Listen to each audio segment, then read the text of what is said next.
पाकिस्तान से जंग में मार और एयर शो में मुंह की खाई, भारत की हर जगह रुसवाई, भारतीय फजाइये की नाअहली से दुबई एयर शो दागदार। भारत का जंगी तैयारा गिरकर तबाह हो गया, पायलट हलाक। दुबई एयर शो की तारीख में पहला हादसा। गैर मुल्की मीडिया के मुताबिक लड़ाका तैयारे में तकनीकी खराबियां थीं। तकनीकी खराबी के बावजूद भारतीय तैयारे तेजस को उड़ाया गया। आलमी माहिरीन ने भी मोदी सरकार का फजाई घमंड दुबई के सहरा में चकनाचूर होते देखा। भारतीय जंगी तैयारा गिरते ही हिंदुस्तान एरोनॉटिक्स लिमिटेड के शेयर्स 2.5% गिर गए। दुबई एयर शो में तेजस की तबाही से भारत में दिफाई साजो सामान में करप्शन बेनकाब। दिफाई साजो सामान की खरीदारी में करप्शन और नकाइश से तेजस की मिट्टी पलीद।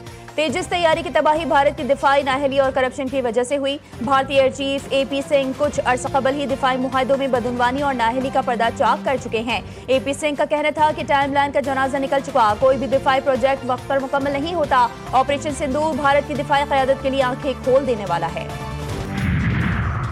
दुबई एयर शो आर्जी तौर पर मअतल, भारतीय तैयारा गिरने की मुकम्मल तहकीकात का ऐलान। एयर शो इंतजामिया के मुताबिक मुतासरा इलाके को सील करके शवाहिद इकट्ठे किए जा रहे हैं। हादसे के फौरन बाद रेस्क्यू और फायर फाइटिंग टीमों ने फौरी इमदादी कार्रवाइयां की। भारतीय एयरफोर्स ने भी तैयारा गिरने की तहकीकात करवाने का ऐलान कर दिया। और पाक फौज और कानून नाफिज करने वाले इदारों की खैबर पख्तूनख्वा में कार्रवाइयां, दहशतगर्दों से अफगानिस्तान में इस्तेमाल होने वाला अमरीकी और नेटो अफवाज का असलहा बरामद। कार्रवाइयां मुख्तलिफ अज़ला में की गई। असलहा दहशतगर्दों से पिछले कुछ मुख्तलिफ ऑपरेशन में बरामद किया गया। M4, M16 और दीगर खुदकार जदीद असलहे समेत नाइट विजन गॉगल्स और दीगर जदीद आलात बरामद किए गए। असलहे में अमरीकी फौज और नेटो के ज़ेर इस्तेमाल आला क्वालिटी का धमाका खेज मवाद और तारे भी शामिल। अफगान सरजमीन पाकिस्तान के खिलाफ मुसलसल दहशतगर्दी में इस्तेमाल हो रही है। तालिबान अफगान शहरियों को रोकें जो पाकिस्तान में दहशतगर्दी कर रहे हैं। तर्जुमान दफ्तर खारजा का कहना है कि अफगानिस्तान के साथ तिजारत मुअत्तल की है। बहुत से ममालिक ने पाकिस्तान अफगान सालसी की बात की। पाकिस्तान तुर्क सदर की सालसी वफ़द पर बयान का खैर मकदम करता है। ट्रंप के भारतीय वज़ीर आज़म के हवाले से जंग न करने के बयान को मोतबर समझते हैं।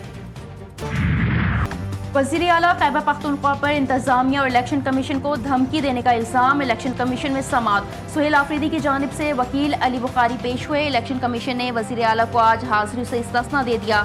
इलेक्शन कमीशन में वज़ीर आला सुहेल आफरीदी के खिलाफ केस की समात 25 नवंबर को होगी। चीफ इलेक्शन कमिश्नर ने रिमार्क्स दिए कि ज़ाब्ता अखलाक की खिलाफ वर्जी जहाँ भी हो खिलाफ वर्जी होती है। आप आगे की बात अभी कर रहे हैं। हमने DG खान और फैसलाबाद में नोटिस भी जारी किए हैं। वज़ीर आला KP को इलेक्शन कमीशन की जानिब से तलब करने का मामला। सुहेल आफरीदी ने पेशावर हाई कोर्ट में दरख्वास्त दायर कर दी। दरख्वास्त में मौक़िफ़ अपनाया, बगैर किसी वजह और जवाज़ के दरख्वास्त गुजार को इलेक्शन कमीशन ने तलब किया। मुख्तलिफ इल्ज़ामात की बुनियाद पर वज़ीर आला को बुलाया गया है। इलेक्शन कमीशन का वज़ीर आला को तलब करना गैर कानूनी है। इलेक्शन कमीशन की जानिब से तलबी का नोटिस गैर कानूनी करार दिया जाए।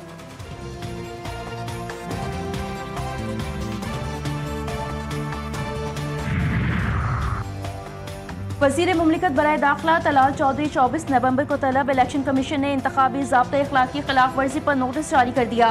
NH 96 फैसलाबाद के हल्के में नून लीगी उम्मीदवार बिलाल चौधरी को भी नोटिस जारी कर दिया गया। कॉर्नर मीटिंग में शिरकत पर वज़ीर मुमलिकत उम्मीदवार पर डिस्ट्रिक्ट मॉनिटरिंग अफसर ने 50,000 रुपए जुर्माना आयद किया था।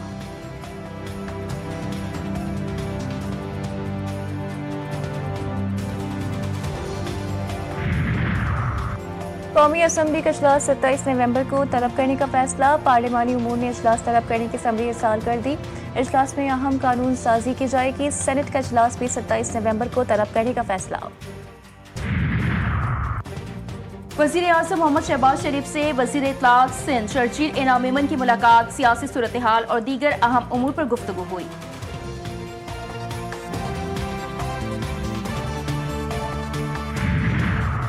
वज़ीर आज़म शहबाज शरीफ का सनती तरक्की के हवाले से निजी शोबे की सिफारिशात का खैर मकदम। कहा, मुल्की माशी तरक्की, रोजगार की फराहमी और आमदन में इजाफा सनती तरक्की के बगैर मुमकिन नहीं। कारोबार में आसानी और सरमाकारी में इजाफे के लिए इक़दामात हुकूमत की अवलीन तरजीह हैं। मुल्की सनती तरक्की के लिए निजी शोबे की तजावीज़ कलीदी अहमियत रखती हैं। पाकिस्तानी कारोबारी बरादरी ने मुश्किल वक्त में हुकूमती पॉलिसीज़ का साथ दिया और मुल्क को माशी बहरानों से निकालने में मावनत फराहम की।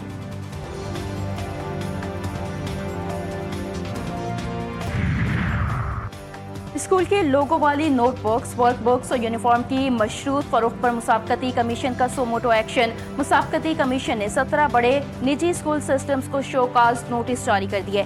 निजी स्कूल्स पर उजारादारी के गलत इस्तेमाल का इल्जाम। नोटिस में कहा गया कि तलबा को महंगी लोगों वाली नोटबुक्स और यूनिफॉर्म्स खरीदने पर मजबूर किया जाता है।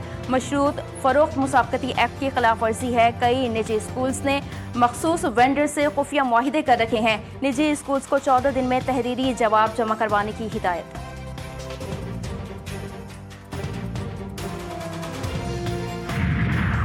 पाकिस्तान का सबसे बड़ा डिजिटल लर्निंग पायलट सिंध में जारी है। फेज 1 में 100 डिजिटल माइक्रो स्कूल्स कायम किए गए। पायलट फेज के 10,000 बच्चों में से 2,940 बच्चे मरकजी स्कूलों में दाखिल हो चुके हैं। वज़ीर आला सिंध मुराद अली शाह कहते हैं कि कभी स्कूल न जाने वाले बच्चों को चंद दिनों में सीखते देखना वाकई बड़ी खुशी की बात है। डिजिटल माइक्रो स्कूल्स कम अखराजात में नुमाया नताइज दे रहे हैं।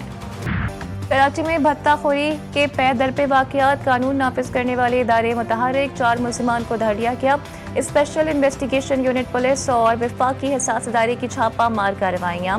New M A Jinnah road पर कार शोरूम पर फायरिंग में मुलव्विस मुल्ज़िमान गिरफ्तार। भत्ताखोरों ने शोरूम मालिक से 50 लाख रुपए भत्ता तलब किया था। न्यू कराची के मुख्तलिफ इलाकों में इंटेलिजेंस बेस्ड ऑपरेशन, 2 मुल्ज़िमान वकार और एजाज गिरफ्तार। मुल्ज़िमान के मोबाइल फ़ोन से शवाहिद बरामद कर लिए गए।